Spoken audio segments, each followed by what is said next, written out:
One of the most experienced broadcasters in this country is alongside me for this evening's coverage. Angela Rippon, good evening to you. Good evening. This site here in Windsor, it's seen so much royal history over the last 1,000 years, but today is different, isn't it? It is totally different, and I think really Prince Philip, if he's looking down, he's the one who's got the last laugh, because, as you've seen, he was going to have a state funeral, but it was not going to have the pomp and ceremony.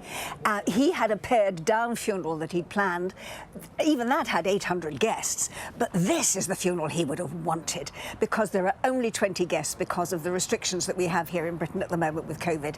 No one is allowed to have more than 20 people at a wedding, so the royal family was not going to break that rule. It means he's got close family, he's got his children and his grandchildren, and fortunately, he's got members of his own royal family from his sisters as well. So it is very much what he would have wanted. He's a very happy man. Now you've spent a couple of decades covering the royals, and you did meet Philip on a number of occasions, didn't you? I've met him on several occasions. In fact, the last time I met him, I was having dinner here in that building that we can see right behind us here. But the very first time I met him, I was one of the founders of TVAM, the breakfast series in Britain.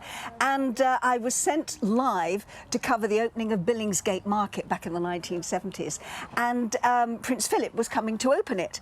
And I was doing a live broadcast, and I suddenly, to the nation, however many millions of people watching, and I suddenly heard this kerfuffle behind me. And I looked behind, and there was Prince Philip arriving to perform the official opening.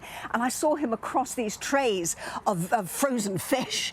And I looked, and he said, "Angela Rippon, what are you doing up this early in the morning?"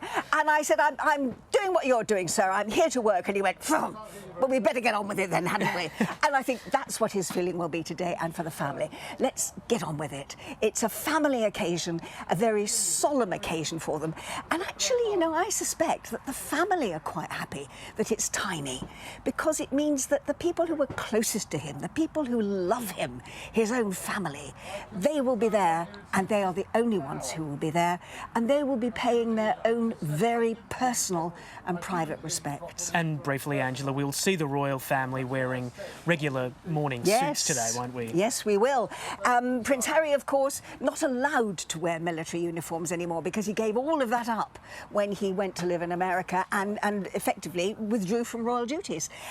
He cannot wear any of that uniform, which I think is probably one of the first time when he will realise the effect of his decision not to be a working member of the royal family. But more importantly, Prince Andrew wanted to wear naval uniform as an admiral. Now, I happen to know, because my father was a Royal Marine, hence I'm wearing the Globe and Laurel, and I have many friends who are Royal Marines and in the Navy, and their reaction was, we do not want Andrew to wear that because he's got the shadow of the Epstein scandal hanging over him. So I think it is the sensible, pragmatic decision.